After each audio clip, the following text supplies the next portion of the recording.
pretty gnarly approach.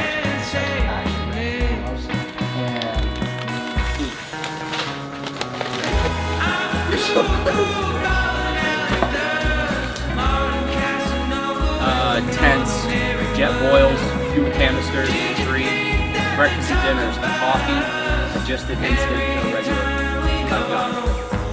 It was about 6 months ago that we heard about a pretty exciting new program that was combining the modern technology of artificial intelligence with trout conservation. And that program is called Trout Spotter. And it was kind of the inception and the inspiration behind a pretty daunting journey that involves 5 close friends.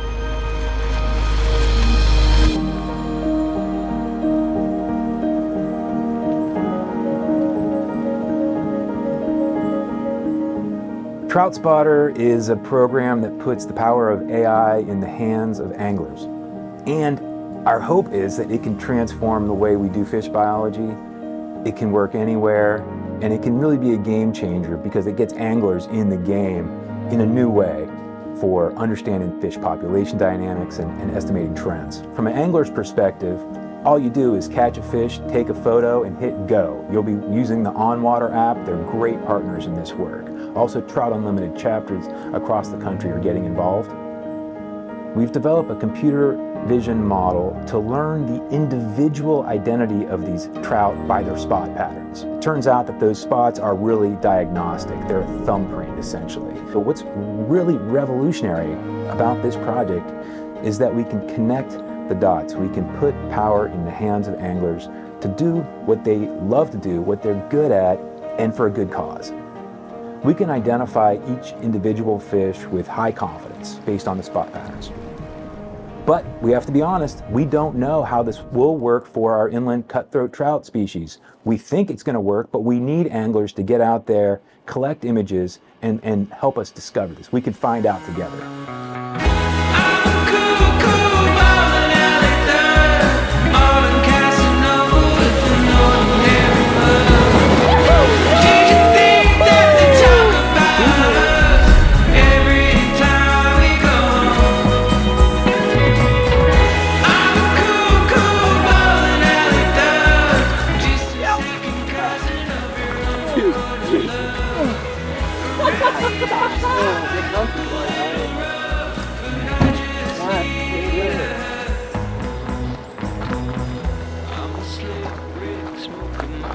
So, the mission was simple enough.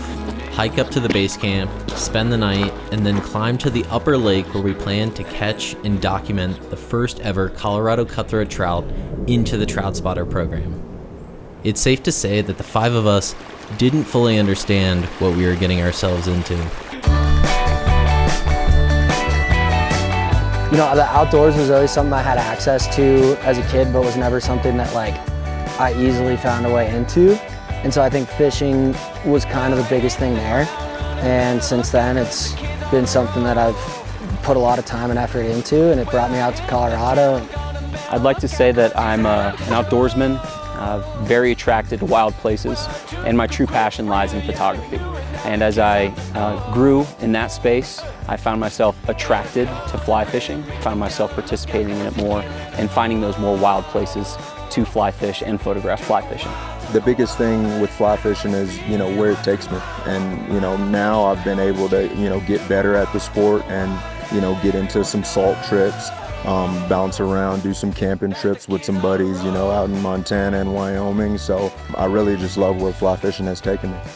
My brother and I both were constantly outside, playing in the woods, playing in the creeks. Flash forward, many years later, fly fishing has kind of become my excuse to now get out and play in those ecosystems and connect with them.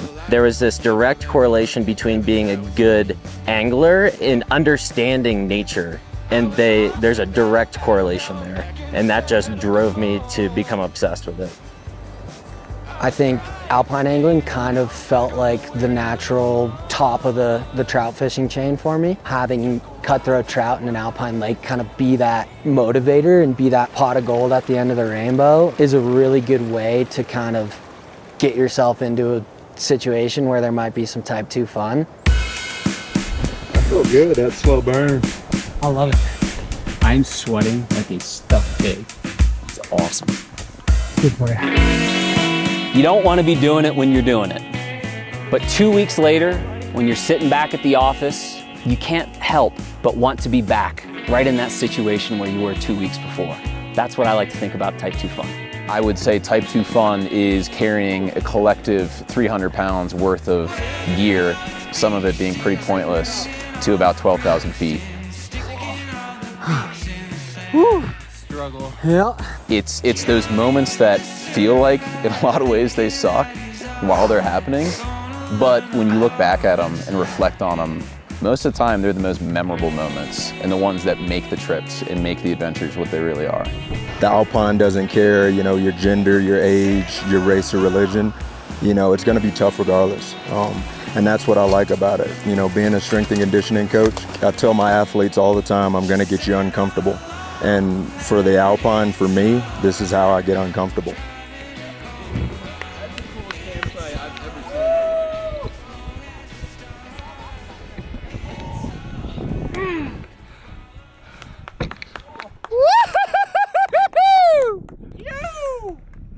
As we settled into what was the most beautiful campsite any of us had ever seen, we couldn't help but notice some dark clouds rolling in. Doubts crept in about what the next day was going to look like. Try to strip off your stuff and just like throw it right here.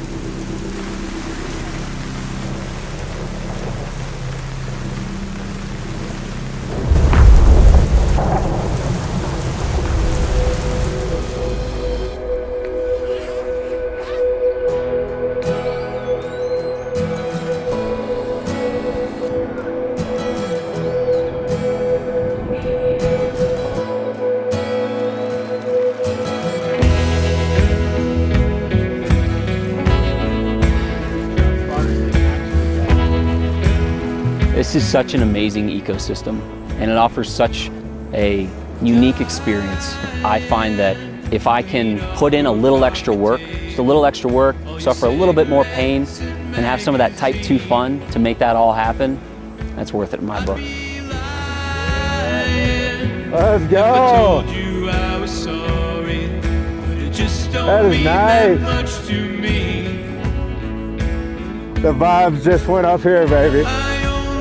The vibes just went up. Alpine fly fishing puts you in environments that are literally heaven on earth. Walls of rock that are thousands of feet tall. You're surrounded by aspen trees and evergreens, wildlife, and you feel like you're in this place that's so magical and so sacred. It's a joy to be a part of that, if it's only for a weekend.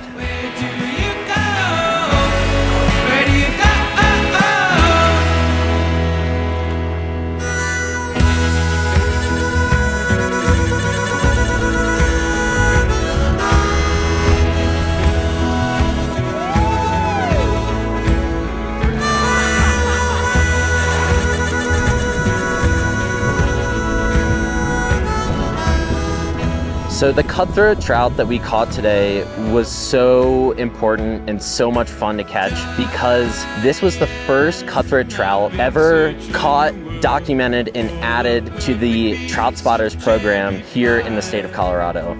And that's such an exciting step, but if you zoom out from that, the bigger picture is that we're using technology for good, and we're giving this technology to the people to do citizen science and to further the protection of places like this and the species that live within them.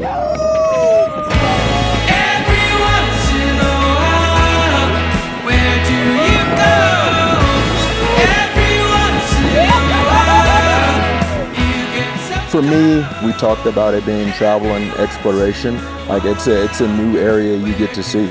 It's a new drainage you get to fish. And then obviously at the end of the day, you know, you get to hold up a nice cutty that's strawberry red and then release it back into the wild. So, you know, I think that's the beauty of alpine fishing. Conserving these environments is something that's super important, but recognizing what these fisheries are and appreciating them for that is important as well. And you know, regardless of whether the fish in any of these lakes are stocked or wild or, you know, purely native, I think just being able to be in an incredibly wild ecosystem and see these fish in such a healthy, natural environment, doing their thing and coming up and sipping caddis and hoppers off the surface. It's really hard to beat. It's easy to dream about the end goal, which in our case was landing the first Colorado cuttie for the Trout Spotter program. And while that was an amazing moment, when we look back, it certainly hasn't been just about that one catch. For us, it's all these little moments that we overcame together that really add up. And that includes the ones that didn't necessarily feel fun when they were happening. We are beyond lucky to still have these places and resources to create these memories together. And we all need to keep doing our part to conserve them so that they can be here for the next adventure.